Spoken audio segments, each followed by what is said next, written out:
Let's go to a better country, Canada, where Professor Adnan Hussain is chairman of the religion department at Queen's University, Kingston, Ontario. And you have a special guest coming to us from Nairobi, Kenya.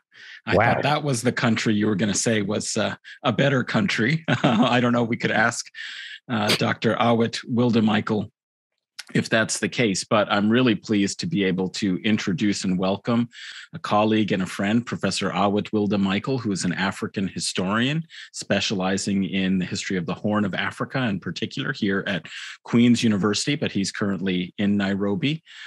He's author of several books, including Third World Colonialism and Strategies of Liberation, Eritrea and East Timor Compared, and most recently, Piracy in Somalia, Violence and Development in the Horn of Africa. Awit, thanks so much for joining us and for staying up late. I know that there's a time difference. Thank you for joining us on the show. Absolutely, Adnan. Thank you very much for having me, and I'm delighted to join you. Pleasure to meet you, David. That's great. I don't know if David will want to come in at a certain point with his own questions, but people on the show, in the audience, have expressed an interest in knowing a little bit more about the present conflict in Ethiopia. And as you know, it's a region of the world that, while very significant and important, isn't really covered very fully, in our, public media here in Canada, USA. So listeners and viewers of the show might not be very familiar, but they've heard a little bit about the fact that there is a conflict going on in Ethiopia, and we're curious to learn more and to have some analysis from an expert like yourself on the history and politics of the region. So I thought perhaps maybe the first place to start is just for those listeners who don't know much about Ethiopia as a country, its culture, history, who makes up Ethiopia. If you could give maybe a little introduction to the country and its significance in the region of the Horn of Africa before we get into specifics about what's been happening recently. No, absolutely. That would be the most logical place to start, especially for two historians speaking about the current situation. Absolutely. Yes, the modern day Ethiopia is located in the Horn of Africa, facing the Red Sea and the Middle East across that strategic waterway. Since the opening of the Suez Canal, the Horn of Africa has significantly increased in its strategic significance to global maritime trading nations, because the Red Sea constitutes a shortcut between the Indian Ocean and the Mediterranean Sea, hence to Europe and North America, or connecting South Asia to Europe and Northern Europe and the Americas.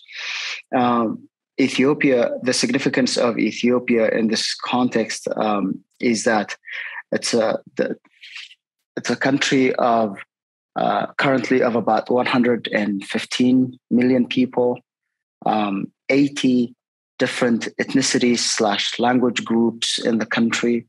The Horn of Africa, generally, if you go back in time, it's very difficult to say this is Ethiopia, this is not Ethiopia, because historically, since ancient times, the Horn of Africa has had very dynamic political entities. And these dynamic political entities presided over the reception or the arrival of first Christianity, Judaism before that, then Christianity, and then Islam. And then for the most part, these Abrahamic religions coexisted in the Horn of Africa in general. And Ethiopia, as the only country that was not colonized by European colonial powers, inherited or became the inheritor of this long and complex and dynamic history of very diverse peoples. Ethiopia, as we know it today, consolidated following its victory in 1896 over Italians who were trying to colonize the country.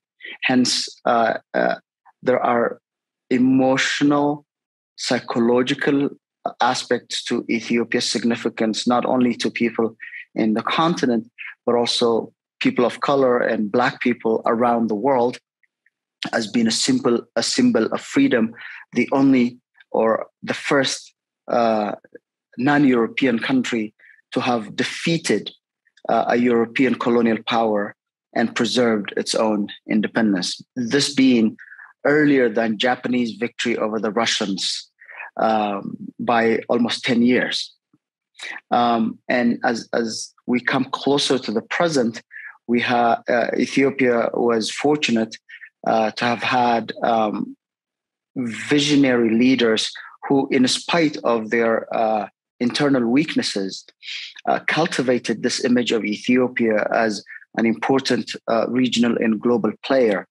And in this context, I'm talking about Emperor Haile Selassie, who established himself as a liberal, as a progressive in the views of his Western admirers, for being the first Ethiopian ruler to have had a constitution, even if that constitution was a self-serving constitutional monarchy, enabled him to consolidate power and assure or ascertain his supremacy and the supremacy of his co-ethnics to a large extent, being the first emperor to have voluntarily abolished slavery in Ethiopia, although slavery and its consequences continued in various forms. Fast forward to the years between the two world wars, Ethiopia played an important role, or was actively taking part in the formation of the League of Nations. Nevertheless, despite its active international presence,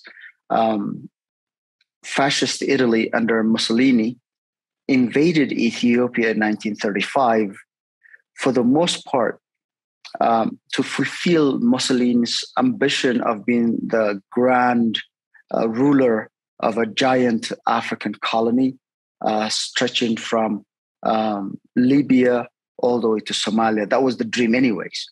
The second was to avenge Italy's loss in the hands of Ethiopians in 1896. Unfortunately for Ethiopia, the fascist forces, through brute force and the use of banned chemical and other weapons at the time, succeed to defeat the bulk of Ethiopian resistance, and Emperor Haile Selassie flees to exile in the UK.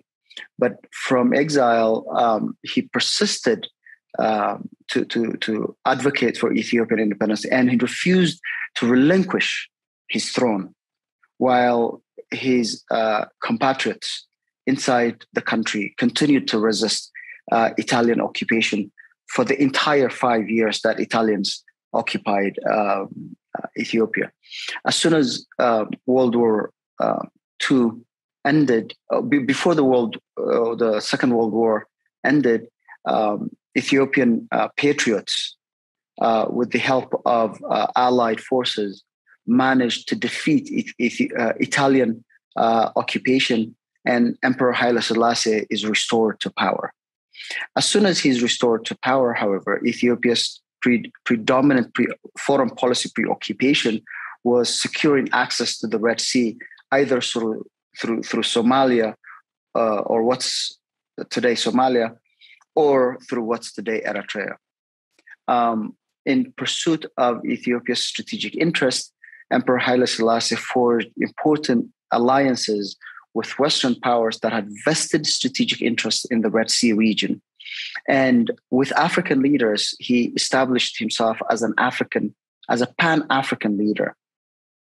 So when the Organization of African Unity, or the discussions of Pan-Africanism, led to some concrete developments on the ground, Emperor Haile Selassie succeeds to host the Organization of African Unity, or the organization that emerged out of the discussions for Pan-Africanism, to be hosted, or he brought the headquarters of that organization to Addis Ababa by dint of his diplomatic finesse and African leaders' view of Haile Selassie as an elder statesman, and generally African peoples and Black people around the world's view of Ethiopia as a beacon of freedom and hope.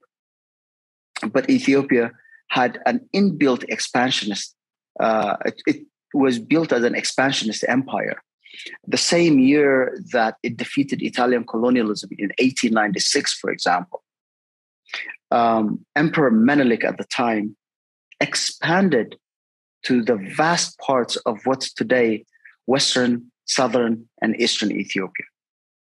So Ethiopia came into existence on the one hand by defeating European colonialism, on the other hand by further expanding to the rest of what constituted Ethiopia, because Emperor Menelik's view was, if the white men are coming from so far to parcel the land all around me, what holds me back from partaking in the same exercise? And partake in the same exercise is exactly what he did. And when Emperor Haile Selassie was restored to the throne, the same kind of ingrained imperial expansionist view puts him at loggerheads with what had become the former Italian colony of Eritrea and the former Italian and British colony of Somalia and Somaliland that had at that time become the Republic of Somalia. Emperor Haile Selassie eventually is overthrown by revolutionary pressures from within Ethiopia at the height of the global leftist and global student agitation in the mid-1970s. Unfortunately, the revolutionary thrust that overthrew the Emperor Haile Selassie was itself overthrown or taken hostage by the more organized military force at the time. Hence, we have the junta called itself the Derg, rule Ethiopia through an iron fist between 1974 and 1991 until that military government is defeated in the hands of Eritrean independentists or Eritreans who had been seeking independence, and in alliance with the Tigrayan People's Liberation Front and other Ethiopian organizations that subsequently formed a federal Ethiopian government, and the Eritreans who went their own way following a referendum in 1993.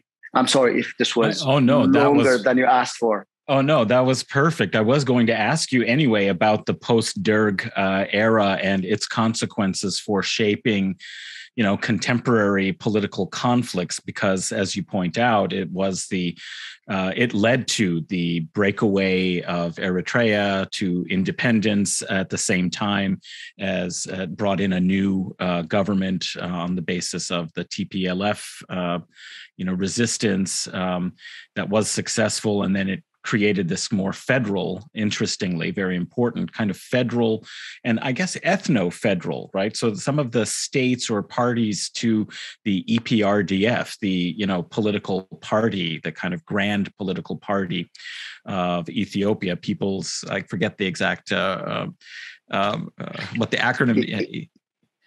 I'll tell you. So in the final years of the war against the central government, the war that Eritreans waged had gone on for 30 years. And in the middle of that war, Tigrayan students, radical Tigrayan students at Addis Ababa University, formed their own nationalist movement that sought to assert their rights, either for independence or equal rights within Ethiopia. That movement is what became the Tigray People's Liberation Front, which is the TPLF. In collaboration with the Eritrean nationalist movement at the time, led or dominated by the Eritrean People's Liberation Front, EPLF. This is going to sound, to those who are not familiar with this region, it's going to sound like a vocabulary soup. right? Yes. So, please bear with me. I cannot simplify it any further without making it, without misrepresenting it. Monty Python. That was exactly what was going on in my head, actually. So I can see somebody saying that.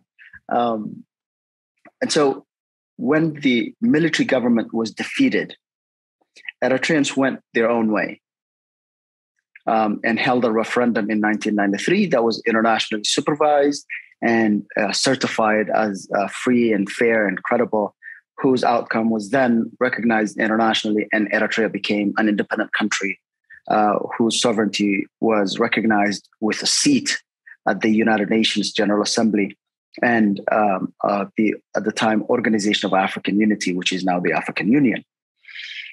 The task of running Ethiopia remained in the hands of the TPLF and a coalition that it led. Mm-hmm. That coalition was formed during the final 2 years of the resistance war. And that coalition was called the Ethiopian People's Revolutionary Democratic Front. EPRDF. EPRDF. And so Ethiopia has this long history of ethnic division. The ethnic identity of the peoples that formed Ethiopia was very strong. And the strength of these ethnic identities can be seen in the fact that the rebel movements that we're trying to resist military dictatorship of the Derg, where most of them formed along ethnic lines. Those that sought to form non-ethnic or pan-Ethiopian rebel movements failed. Mm-hmm. The fact that they failed speaks to the strength of the ethnic sentiment among Ethiopians. And the ruling class coming from a specific ethnicity gave resonance to the ethnic dimension of Ethiopian politics.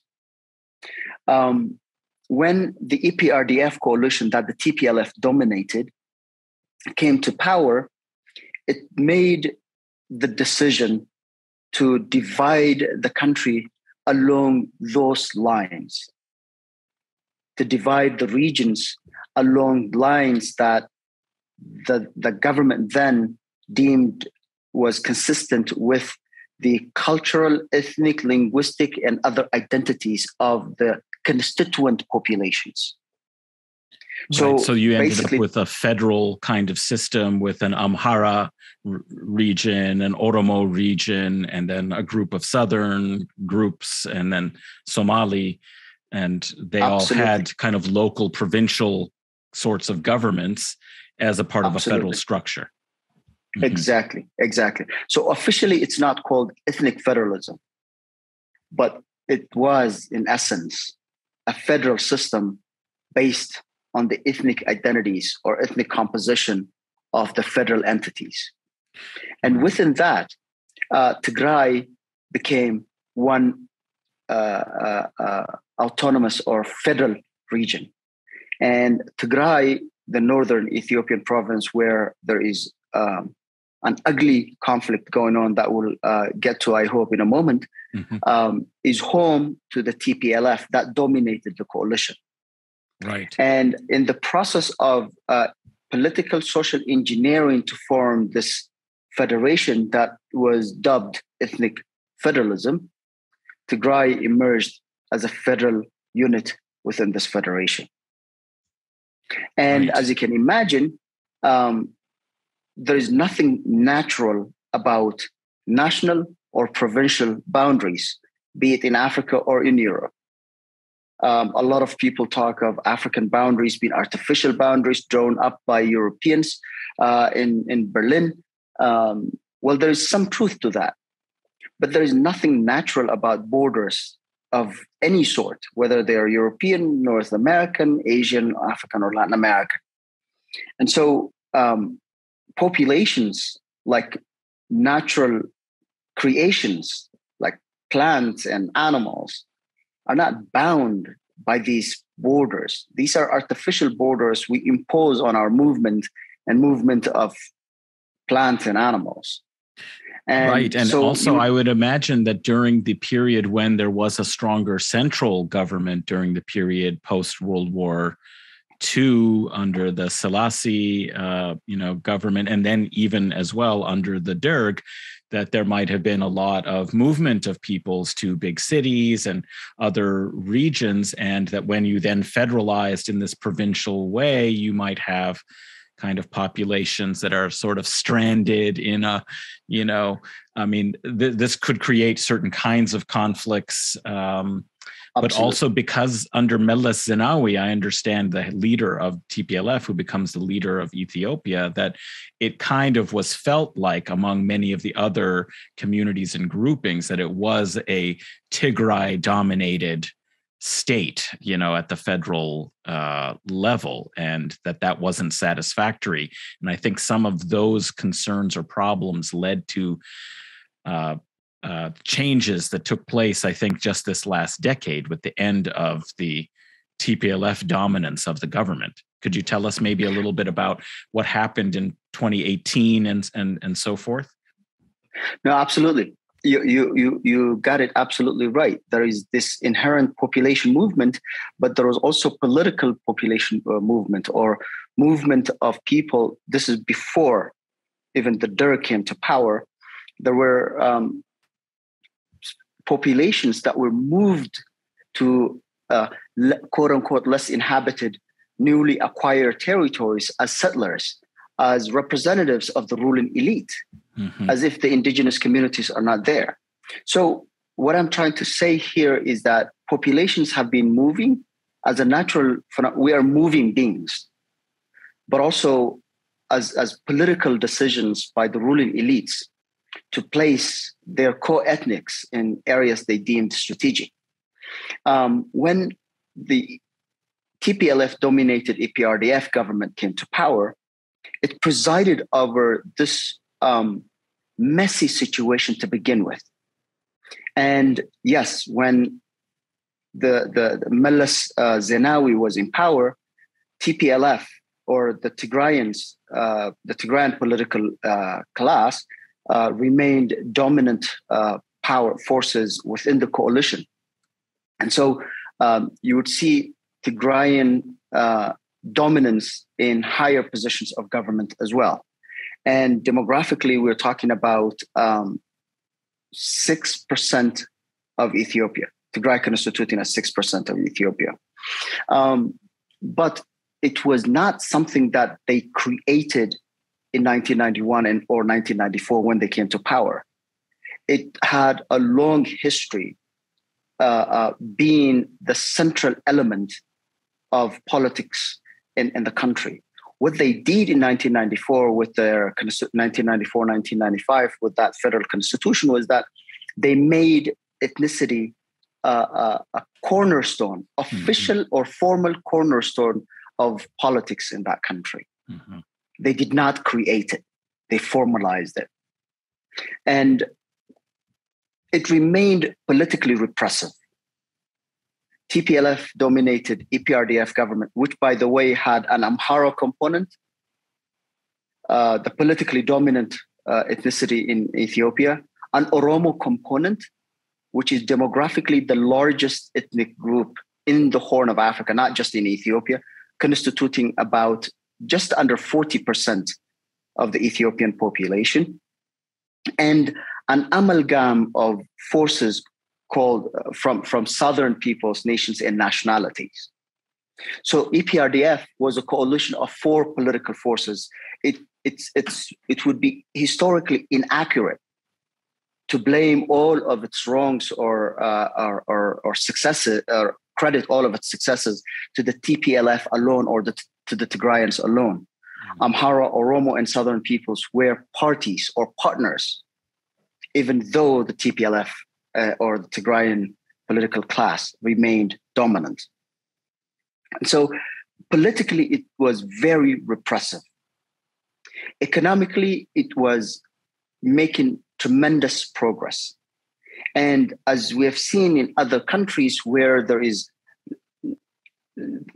any country leapfrogs economically, but lags behind politically, the economic improvement paces the political demands up to an extent that it cannot hold it together. Mm-hmm. Indonesia is an earlier example of this economic progress, which with lagging political progress, and then it catches up on it until either the country falters, or in the case of Indonesia, it manages to quickly self-correct and makes room for politics in the country to somehow catch up with the economic progress it had made. In Ethiopia, unfortunately, it couldn't do so. The repressive state held onto power. The repressive government held onto power while the country was making tremendous economic development. It was dubbed a model developmental state in the continent, reportedly making double-digit economic growth annual for several years. Just when the world thought, okay, Ethiopia is about to take off economically, this is an economic term, which means you get beyond a point of return in economic trajectory. Meles dies, and with that dies that political grip of a leader which holds this shambolic entity together, making the economic progress that it's been making. A weak successor who had the misfortune of having to prove himself in the wake of a very strong leader comes to power by the name Haile Mariam Desalegn. Haile Mariam Desalegn comes from an ethnic minority in southern Ethiopia with very little to no political leverage in the center, with no or little military or security backing of his own. And so he became a prisoner of the same political dynamics that had sustained EPRDF to begin with, but in the absence of a strong central leader. Popular resistance starts to brew. This is at the height of, well, it's still ongoing, demographic growth, or youth bubble, or youth bulge, as it's also called. The Oromo population, the largest population, also located at the center, fully encircling the capital Addis Ababa, rose in resistance against the continued repression of the state, and state's control started to fray. The Amhara also rose in similar resistance until Haile Mariam Desalegn proved incapable of holding the country together after repeated states of emergency and military rule on the streets, resigned suddenly.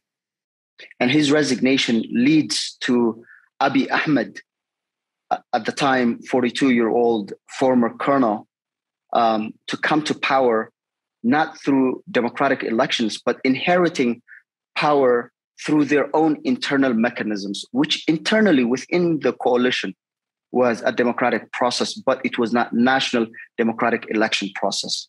Right. He was like the leader in waiting. He becomes the appointed leader of the EPRDF coalition, so he inherits Precisely. the position. But then he's Exactly. supposed to go to an election, as I understand, that was scheduled for 2020, right when the outbreak of COVID takes place, and he suspends that and delays it, which led to some fateful consequences. Absolutely. So there are a few things that are skipped in the process of trying to crunch very complex 27 years. In 1998, 2000, the Ethiopian and Eritrean governments go to war and fought the bloodiest war Africa had seen. In between 2000 and 2018, Eritrea and Ethiopia were locked in a state of no war, no peace. That severely affected Eritrea. And the Eritrean government and Eritrean president, a ruthless dictatorship, held the TPLF principally responsible for the severe consequences of not only the war, but the post-war state of no war, no peace that left Eritrea totally isolated from the rest of the world. It's economically depressed and demographically started to feel the crunch when a large number of the younger population started to flee the country to Sudan and ironically to Ethiopia. But Eritrea remained militarily very strong and vital for Ethiopia's stability because it was harboring all sorts of Ethiopian opposition and it was supporting the popular resistance that I just mentioned to you. And militarily, it remained so powerful that the Ethiopian Federal Army could not defeat it, could not defeat the Eritrean military and vanquish Eritrea as a country or as an entity. And so when Abiy came to power, it became very strategic for him, or at least he deemed it very strategic, to resolve the conflict with Eritrea. And seeing that Prime Minister Abiy had significantly distanced himself from the TPLF, the Eritrean government's arch enemy, the Eritrean government latched onto the opportunity to forge, quote unquote, peace with Ethiopia. But while Asmara was making peace with Addis Ababa, it was also preparing to liquidate what was left of the TPLF that had just lost power. And the TPLF was also squeezed from within as a result of 27 years of political repression. Unfortunately, the irony is that the process that was now haunting the TPLF was enabled or was made possible by the economic progress that the TPLF-led coalition presided over. I'm talking in circles, but I hope your audience understands what I'm talking about. And so when Abiy started to make arrangements to demilitarize the Eritrean-Ethiopian border in the interest of easing the tension and consolidating the peace between these two countries, the TPLF started to block the efforts to demilitarize because the Eritrean president was threatening the TPLF while he was making peace with Abiy Ahmed. And so the TPLF held on to the only leverage that they had, which was refusal to demilitarize the border and holding on to the territory that international law had resolved was Eritrean. So this sentiment, on the one hand, cemented the hatred between the Tigrayan political class and the Eritrean political class. And they were locked into this only one has to survive kind of a thing. Or the sense that I cannot survive until I get rid of the other kind of mentality, which then handicapped Abiy or limited Abiy's margin of freedom to do things. Mm-hmm. So that's major given Eritrea's strategic significance to Ethiopia and Ethiopia's to Eritrea as well. Then internally, Abiy Ahmed had to balance between delivering to the promises of popular resistance that he rode to power, while at the same time, and to do that, he had to distance himself from the TPLF.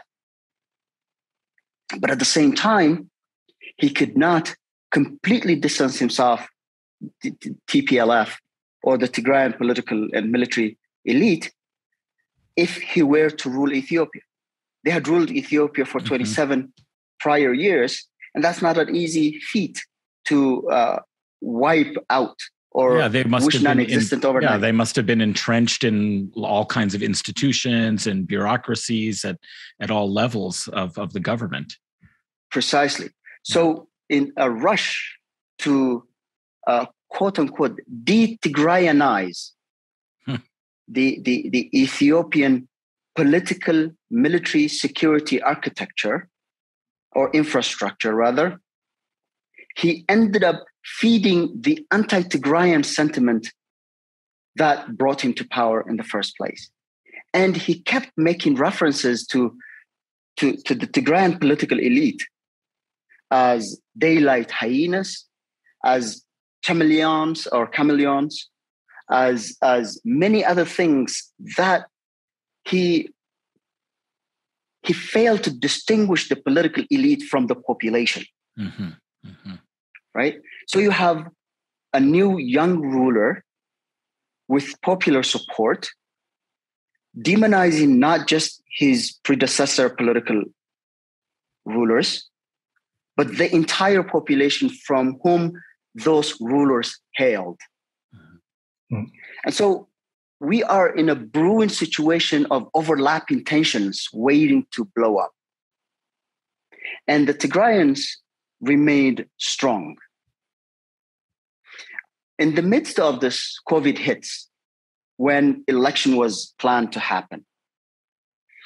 The prime minister, a lot out of political calculation of whether he will win the election or not, more than out of public health concern, delays the elections first indefinitely. Later on, a date is fixed because of ramping up African pressure for the most part. The Tigrayans said, no, we are not delaying elections. We are going to hold peaceful, health conscious, all the distancing, masking, and all those precautions, elections within Tigray in the time that the constitution demands. And they also said that the date that you failed to hold elections when it's supposed to happen is the date that we deem you illegitimate. So this is not coming out of the blue. It's coming in the wake of all these overlapping tensions that I've been telling you, discursive as well as practical. They hold elections and the rhetoric ramps up. All sides publicly start to prepare for war, including Eritrea in this case, which is the external force. Mm-hmm. And the few years of Haile Mariam Desalegn and then Abiy, the security sector in Ethiopia had been completely transformed, whereby the regions started to arm young men and women in the thousands in their own regional security forces, not federal troops. So you have many fighting forces armed to the teeth, ready to fight one or the other enemy, real or perceived. And the Amhara factor here, I'm giving you more and more complex factors here. The Amhara factor here had land claims to what had in 1994 been proclaimed as Tigray Autonomous Region. The Amhara were claiming huge chunks or held grievances against such territorial arrangements, saying that huge chunks of what the constitution still says is Western Tigray and Southern Tigray to be Amhara territory. And Abiy Ahmed, in order to secure the coalition that brought him to power, feeds or enables these, what I call internal irredentism of the Amhara to vast parts of Tigrayan territory. So basically you have a small autonomous federal unit in Ethiopia that had dominated politics in the 27 prior years, now completely encircled by enemies, a foreign country in Eritrea in the north, Amhara militia of all sorts, or Amhara forces of all sorts from the west, northwest, south, and southeast, and the federal government from everywhere. So much so that the Amhara region completely blockaded Tigray for 2 years of Abiy Ahmed's existence in power before war broke out. the Federal Army mobilizes all of its major divisions and brings them closer to the border of Tigray. And Eritrea prepared also militarily. All of this happening in broad daylight, and Tigrayans were also arming and training and doing military parades and talking of how they're prepared and they can take care of themselves militarily and all that. It's in this context of piling up tensions, both within Ethiopia and across the border with Eritrea, that on the night of November 3rd, morning of November 4, Tigrayans attack the federal troops that were stationed in Eritrea.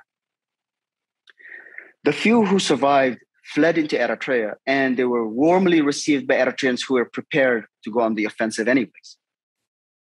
That placed Abiy Ahmed of Ethiopia and Isaias Afwerki, the Eritrean president, in a position at a crossroads to either go back to the drawing board and plan their next move, or immediately counterattack the Tigrayan forces. And they chose the latter. They chose the latter. 3 weeks later, joined Eritrean, Ethiopian, federal Ethiopian troops and Amhara forces. Swiped through Tigray, and 3 weeks later, they control the capital, Mekelle. The TPLF and its forces are scattered across the region. And they wage very persistent guerrilla war across the Tigray region. The warring sides commit all sorts of atrocities, which are variously documented, but we've only scratched the surface because Tigray had been completely cut off from the rest of Ethiopia and the rest of the world. No electricity, no telecommunications, no transportation with Tigray. And so completely isolated from the rest of the world, the war was waged in the most savage way you can imagine.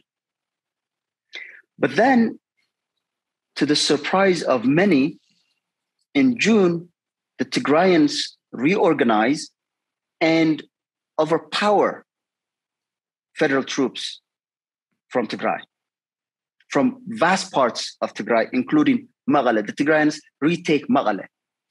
International pressure had forced Eritreans to withdraw significant chunks of their forces, but Tigrayan reorganized forces push Ethiopian federal troops and Amhara militia from vast parts of Tigray. Yet still, Western Tigray and Southern Tigray remains out of their control. And Western Tigray is where Amnesty International and Human Rights Watch recently released a report documenting that ethnic cleansing had been happening in Western Tigray, or the Amhara forces had been ethnically cleansing Tigrayans from Western Tigray. They withdrew their forces, or they called it unilateral withdrawal, which was not actually a withdrawal, it was a retreat, it was a push out. But what they did was they completely encircled this small region and have placed it under siege since then, since the end of June of 2001. Until now, Tigray lives under total siege. WFP, the World Food Program of the United Nations, estimated that Tigray alone would need 100 trucks on a daily basis to avert famine. 100 trucks full of humanitarian aid, food, medicine, and what have you, to stave off famine. But nothing like that has been going on. Aid has been trickling on and off, and Tigray remains under an imposed siege, under a siege that has brought about famine. And here I always make sure that the audience understands what I'm talking about. Famine, as you know, Adnan, we talk of drought being a natural phenomenon and famine being a man-made phenomenon in such that when policy fails to respond to these natural phenomena of drought, then so policy failure or famine has been characterized as policy failure in the context of drought. But right now, famine is the policy that the warring sides have been imposing on Tigray, on the civilian population of Tigray. Sorry, I've gone on and on and on. No, it's very thank you very sad, much. tragic situation. I couldn't stop until I hit that point. We'll really appreciate it. And that gives us a good sense. I don't know, David, I think we need to bring in Jason Miles into that. I don't know if Jason, if you had any questions for Awad or if you had something else you wanted to discuss, but we did a show when a lot of the ethnic killing was starting off in Ethiopia, and I think trying to fit it all in a half hour is extremely difficult. It's almost, I don't want to say insulting, but you have to give context, because if you start from the middle, no one will truly understand. And through the American lens, we're constantly trying to find out who's the good guy and who's the bad guy. And especially in a growing left American lens, you're always trying to find out, well, who's the leftist? So if you do this much Google research on the TPLF, you might actually think that's a hardcore Marxist organization. You probably be a little let down. So it's an extremely complex situation that needs even more context than we're giving for this short time, because you do really have to go into the history of the Horn of Africa.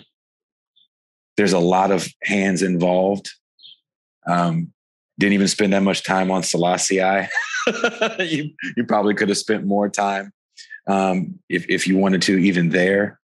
And the U.S. involvement, if you really wanted to. So I know a little bit. I'm not going to sit here and lie and say I know that much, but I was blown away when we did a show. We got a lot of heat, actually, because some people felt that we were too generous to the TPLF because so many people from the Tigray region are being killed, that we didn't, talk enough about the TPLF's hand in other atrocities that had happened previously. So again, it's a hard thing to cover, and props to you guys for trying to cover it. Here, Jason, you're touching on a very important point. Forgive me, David, if I'm jumping ahead of you here, but Jason, you're touching on a very important point here, which is that for any number of reasons, you may not have known or said anything about what the repressive EPRDF government that the TPLF dominated may have done between 1991 and 2018. That does not mean you have to stay shut or you have to keep quiet when other atrocities are happening. That's one important point that many people seem to ignore or conveniently overlook. The second point is that in this very layered tragic situation, many people use the atrocities or the crimes that the TPLF-dominated government committed to rationalize the crimes that are being perpetrated against the civilian populations of Tigray. So I keep saying, well, I'm happy to hold the TPLF responsible for its share of what had happened in the 27 years that they were in power. But I have to watch that line, because that line quickly is blurred, and that holding accountable of past political actors is used to rationalize the crimes against humanity and war crimes that are being perpetrated in front of our eyes. So and another thing, where I'm from, I currently live in Mexico now, but I'm from the Bay Area, the San Francisco Bay Area, and the East Bay in particular, which has a very large population of people from the Horn of Africa, from Eritrea and Ethiopia. So, again, doing that show definitely set a lot of people off. That was the first time we got like legitimate hate messages from people that we were going too far, quote unquote, by not being rougher on the atrocities, because it's almost like gang lines that are being drawn. And we also have to talk about the class aspect of that. Everybody from Tigray is definitely not a government official that was getting some sort of patronage when the government was in power. There's a lot of poor working class people that got hurt, not killed. We had some people on the show that were, trying to get out. It's frightening. It's frightening. So it's something that we have to take seriously. So I don't mind going over the time. I have one question about, it seems that Abiy Ahmed's government somewhat popular. I don't know the status of the most recent election that they had, but obviously his party dominated it, the newly formed party. But also it seems, and you can maybe tell me, that a lot of the sort of security policies of the Ethiopian government during the EPRDF era dominated by the TPLF, like the state of emergencies, like a lot of military laws and so on, were rolled back by or changed by Abiy Ahmed's government. And also that there were a big amnesty for political prisoners from that previous era that had been, jailed under the Zenawi government and so on.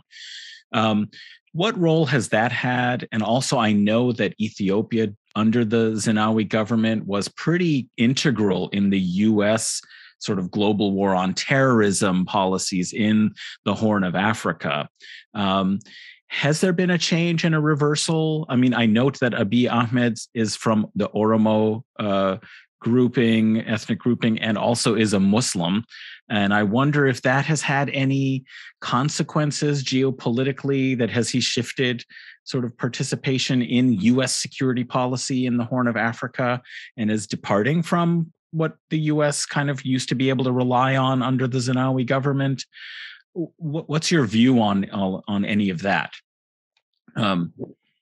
It's a packed question. I will need a half hour. Oh, sorry. but yes. So let's start from the basics. Abiy Ahmed is of ethnic Oromo Muslim father and ethnic Amhara Christian mother. He himself is a born-again Christian. Oh, interesting. Very interesting. Yes. So there is a whole lot. So you mean he's not also traditional Orthodox Christian? He's Very not. Interesting. Okay. He's not. That brings a whole different layer of or can of worms that I don't want to bring up, but just as a reference, broad reference, that's one. Second, you're absolutely right. When he rode the wave of popular resistance and came to power, the first thing he did was he apologized to the Ethiopian people for all the past crimes that the Ethiopian government had done and sought his people's forgiveness, which the people gave him, as seen in the almost 5 million people coming spontaneously on the march on Addis Ababa in the public square. And it was not just an apology, but he went about emptying the prisons. And I mean, literally emptying the prisons that had been filled with political prisoners of the previous, under the previous government. He undid many other repressive things. He lifted the state of emergency and sent the troops back to their barracks in most parts of Ethiopia anyways.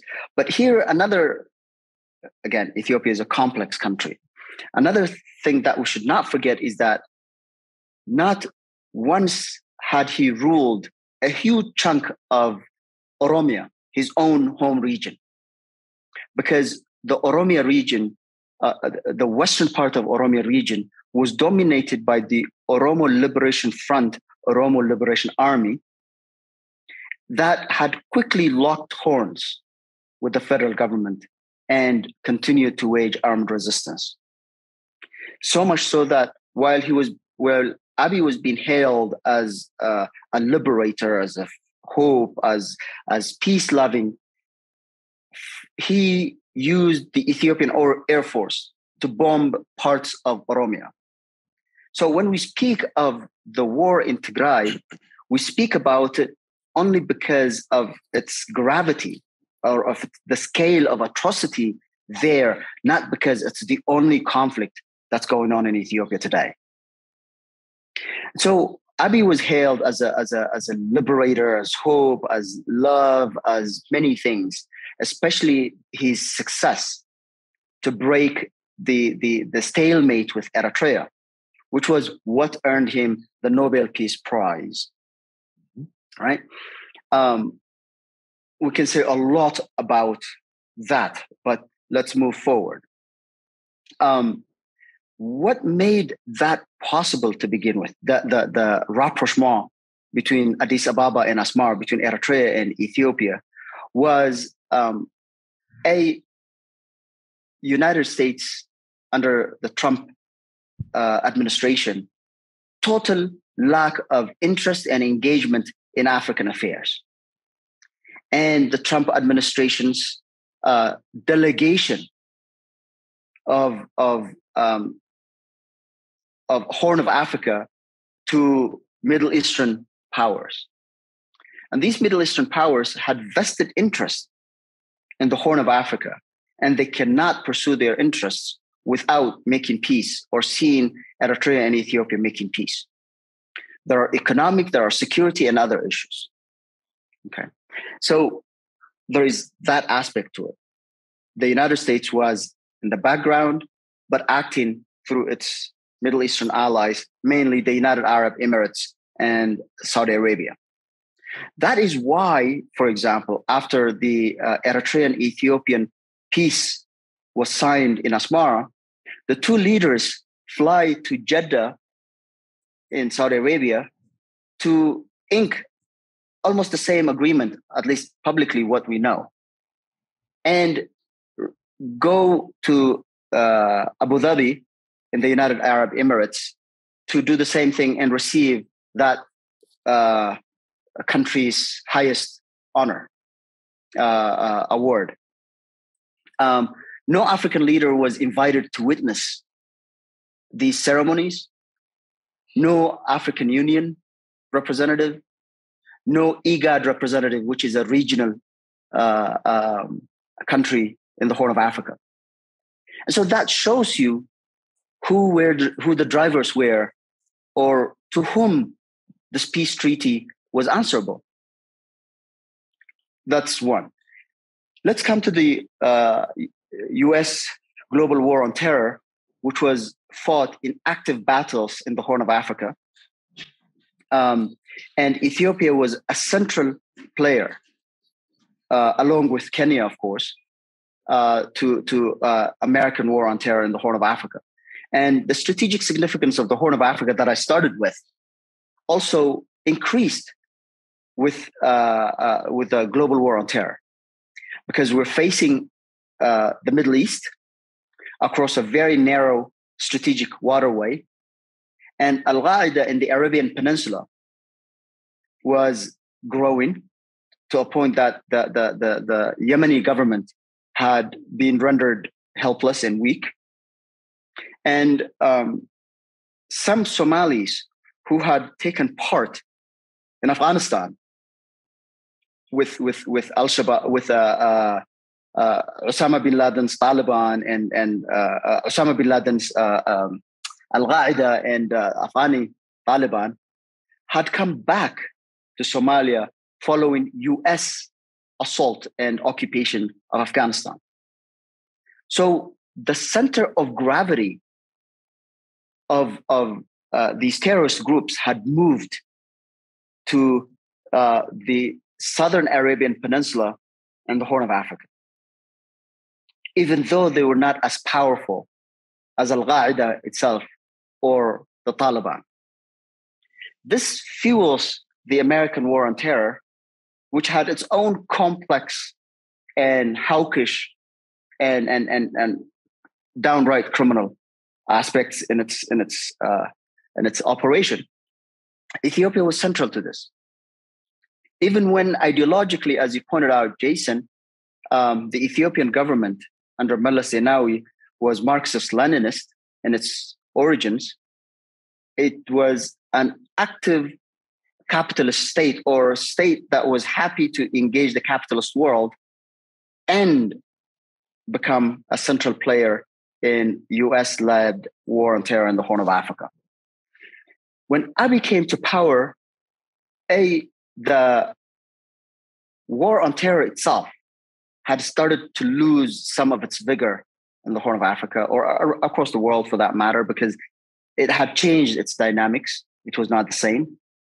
Abiy started to pedal back on that relationship too, not least because the Trump administration was the least, the government that had displayed the least interest in African affairs in the history of contemporary American-African relations. And so when Abiy came to power, this security arrangement that made Ethiopia central was not necessarily as important as it was when Meles was in power. Although Ethiopian troops stayed in Somalia, both in unilateral intervention, as well as within the framework of AMISOM, which is the African Union Peacekeeping Force in that country. Okay, so when the tensions with Tigray spilled over and war broke out, the US government, again, and it's typical, the Trump administration, I should say, and it's typical total disinterest in what is going on in Africa, showed little interest in helping to stave off the escalation of the conflict. When the European Union started to warn against what was coming.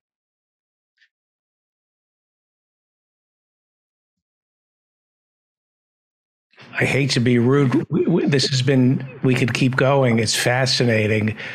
We're bleeding into our next guest. Yes. I'm so sorry. I would love to continue, and I hope you can come back. No, absolutely. I would be delighted to come back and understand your time concerns. I'm happy to stop talking right now. Thanks so much, Awit. We'll have to talk to you again, and I really appreciate it. Everyone should go get his book on piracy in Somalia, Violence and Development in the Horn of Africa. It's a fantastic book, and we'll have to have you back and talk a little bit about the Somali pirates as well. Thanks so much. I'll be contacting you, Awit, to come on my show. Absolutely. I would love to. Thank you, gentlemen. And speaking of pirating, thank you so much. Pirating these guests. Absolutely. Thank you so much.